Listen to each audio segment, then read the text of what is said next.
I'm Angeline. I'm out in the Mojave Desert in California on the summer solstice, and I'm taking advantage of all this daylight today to sit here and enjoy just resting and looking around until the heat goes down a little bit, and then I'm going to hike out into the wilderness to sleep and then wake up and watch the sunrise over a pictograph that marks the summer solstice. I'm so excited.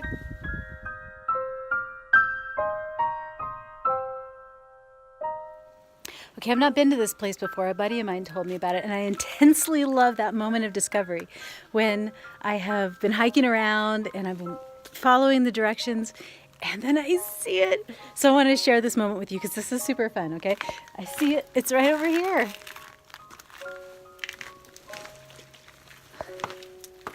Oh my God, do you see it? Okay, I gotta get over these. Whoa. Look at this. Da da da. Wow. Oh, wait, look at this. I think this is the spot where the sun is gonna rise. I am so excited. This is gonna be really, really fun. I'm gonna do my best to capture it for you tomorrow in the sun, in the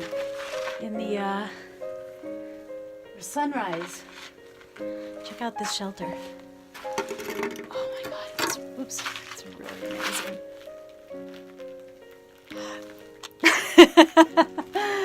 Oh, this is the good stuff. On panel, so I'll just walk you down the panel, show you each of the images. Oh, it's gonna need a little de-stretch, isn't it? Bring out the color a little more. See the images clearly. Lots of diamond chains. And then just diamonds. And then the calendar.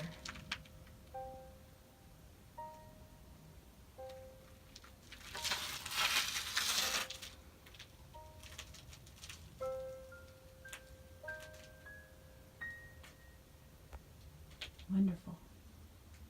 A little bit more to the panel down here. Next little alcove. Yeah, for sure. I'll de-stretch that and see if we can bring it out.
About this image, we'll see in the morning.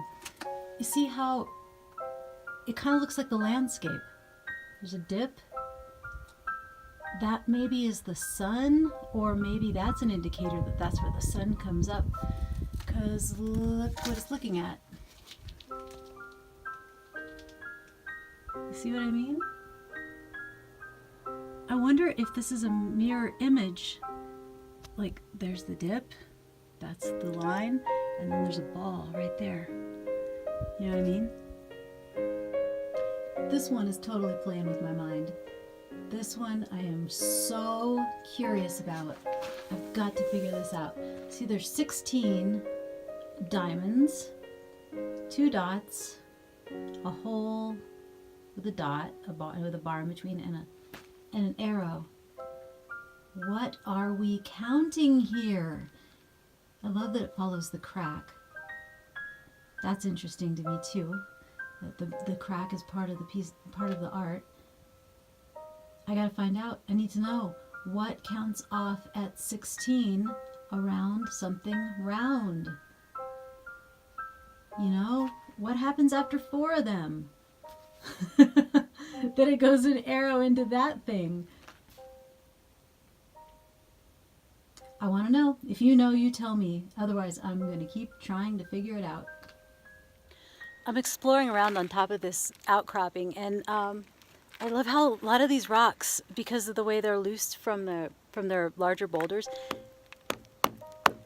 they make good sounds. I can't find any like hand-sized rocks to hit it with to make a good satisfying clunk, but they make really good sound. Like drums. I'll play some more for you when I come across them. I don't know if you can see this. In the shadow, the way that this light's hitting it looks kind of like a face. You see it? There's his nose and his mouth and the eye. And then like one eye's covered up or something. Maybe wearing a helmet. Kind of cool. It is so annoying when I do this to myself. I mean, it's cool up here and everything. You see how dark it's getting? Can't freaking remember how I got up here. I do this all the time. I like just get too curious and I keep going and going. And then look how high I am. I've got to get down there. I don't know how to do it. I should put a tracker on myself. Why don't I do that? Ugh.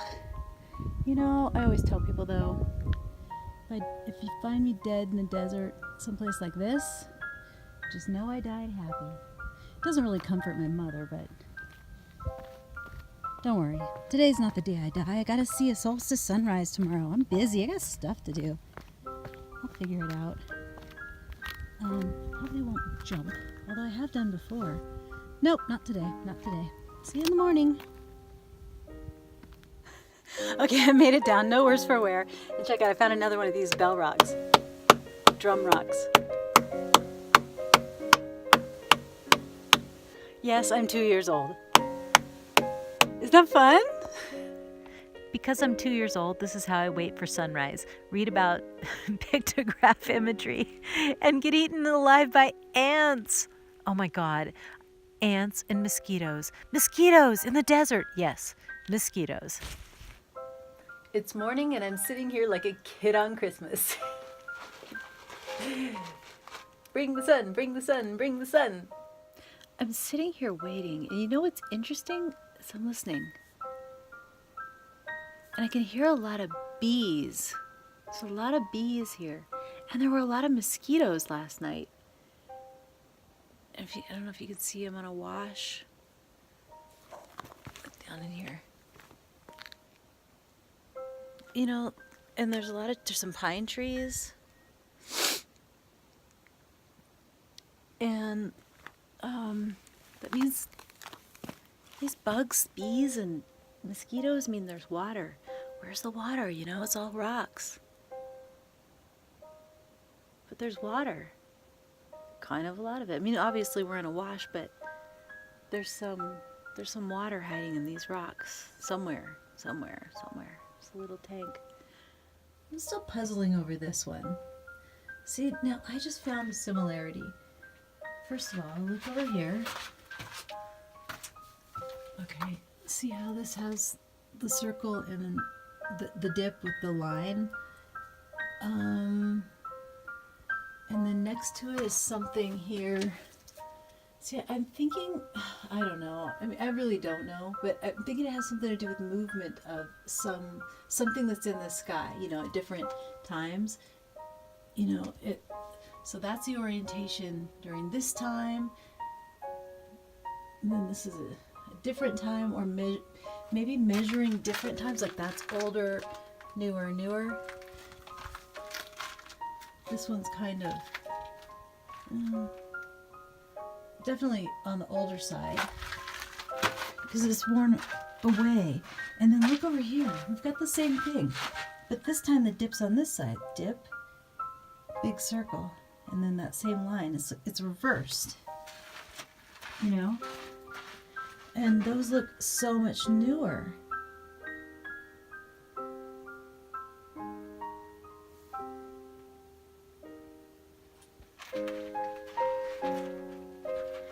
And I just kind of wonder,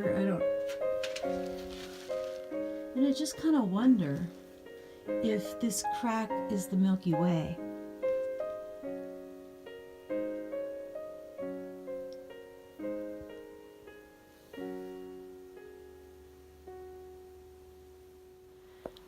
People talk about these diamond chains sometimes being symbolic of puberty ceremonies, and I've talked about them in the context of Kundalini, and I've also seen them interpreted as the roots of plants, like squash roots. Also as bean pods, or like mesquite pods. And of course, I mean, this isn't supposed to be taken literally when it's a painting in a shamanic cave, right? It's figurative. It's representative of nourishment or food or increase or a time of year, maybe when these things, if it's agricultural in some way, it would be indicative of a time of year. And I'm looking at this whole panel, taken in context that this is solstice and the kinds of images that are around it. And these are older, by the way. Just look at, they're really worn. They're the least visible of all of them except for the fingerprints that are down there. And just in this context, I'm really not feeling a puberty vibe in this cave. This doesn't feel like that. The stories that I've read about these diamond chains being used in puberty ceremonies, coming of age ceremonies, involve girls running up to a rock in a race, and then a mother or grandmother, somebody's waiting with the paint, and the girls paint the diamond chain on the rock. This doesn't have that feeling to it. I mean, I'm sure somebody could race up to this cave, but I'm feeling more of a sacred cave sort of, feeling up here. Not festival, and also there's only 4, and they're hanging from a bar. I'm not proposing that I know what this means, but I'm just saying the feeling I get when I'm here, just trying to explain the context, the sense I'm getting here. There's a fascinating cave really close to here that uses all different colors of pigment. I mean, it's actually kind of known for having the most different colors of pigment in it, including, I'm trying to remember. There's yellow, there's white, there's even kind of a green, I think, red, and this only has red. And I think that's relevant, whatever the symbolism of, there's one of those bees, of the use of the color red. It has to do with this cave. This cave, it wasn't like other colors weren't available. It's that the choice was made that this cave was red. And sometimes the colors are associated with directions and also with planets. So look what our landscape image is doing. It's looking directly at this. And I see the dip, and the sun is definitely, reflecting off the rocks to the left there. But also, check this out. Okay, look at the image. Look where the sun's rising. Sort of the same thing, isn't it? A dip with the rise to the left, and the sun coming right up over that little mound. I didn't notice this before. Check this out.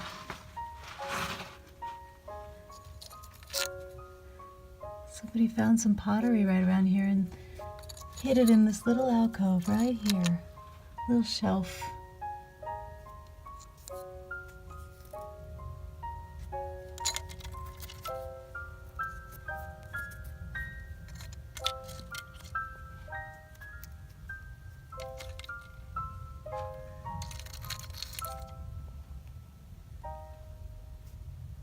See, just like this shows, the sun's rising there, the dip in the mound, and then it's hitting this first. This alcove with this huge sunburst in it, with the long finger strokes. It's in the shape of an enormous sunburst, and then this finger of light is moving toward that image right there. Wow, this is crazy. Now the light is retreating away from this image along that black line right there, the edge of the shelter. See, it's disappearing.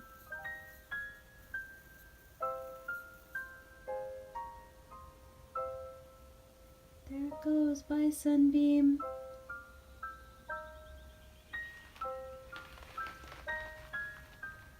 There was an archaeological report written about this that explains that the researcher came at each of the 4 major sun events in the year: the spring and fall equinox, the winter solstice, and the summer solstice.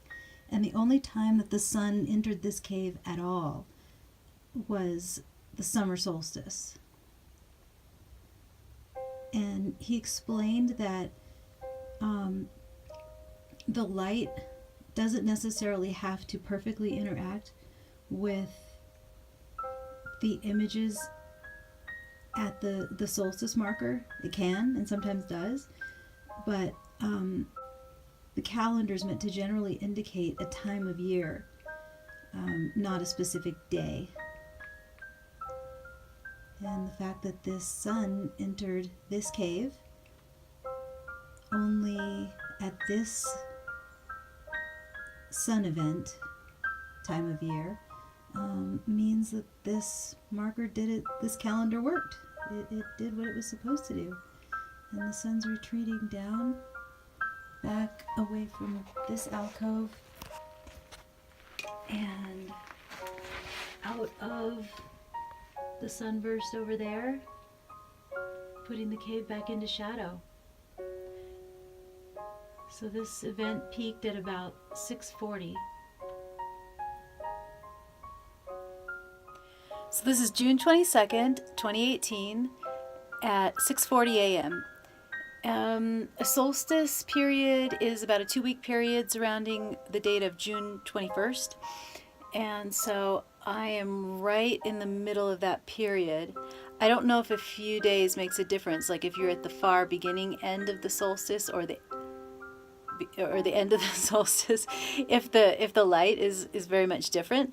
It could be. I mean, definitely a few days can make a difference, because the entire solstice viewing period for petroglyphs and pictograph calendars, it ends, outside of that 2-week window. So the light must move.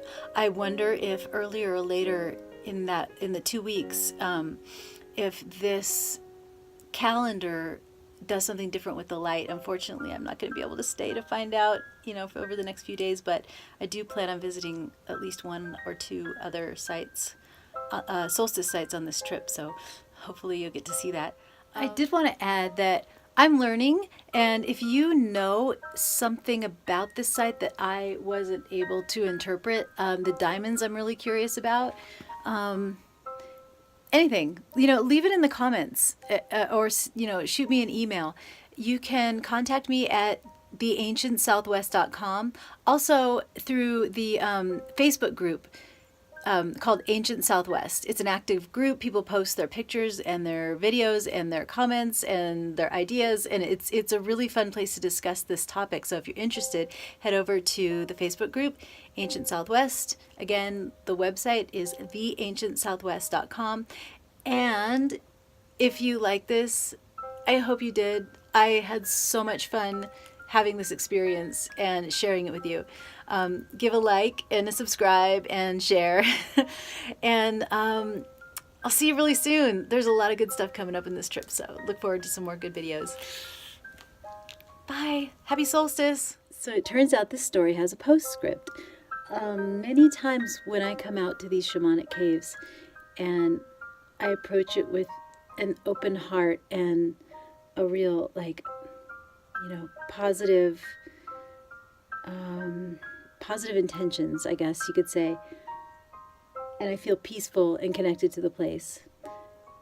Very often, I say almost every time, a hummingbird will come and fly right in my face and stay there for, I don't know, enough seconds for me to have the thought, I should get my camera.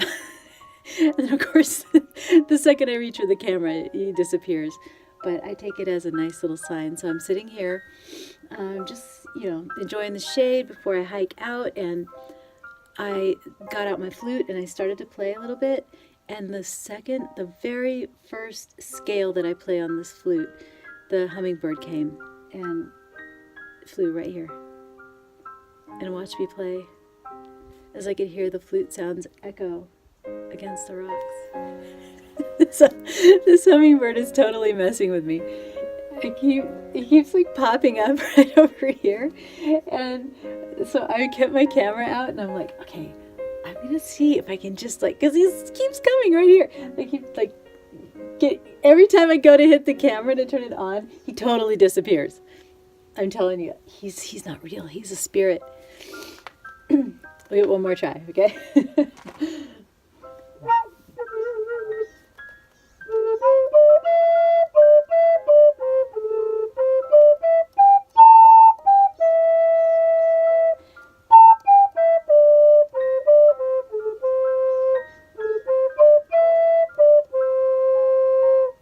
Oh, there he is. But, oh, here. Could you see him? He came outside the frame of the camera over there and then went behind me. I don't know if you saw it. It's my buddy.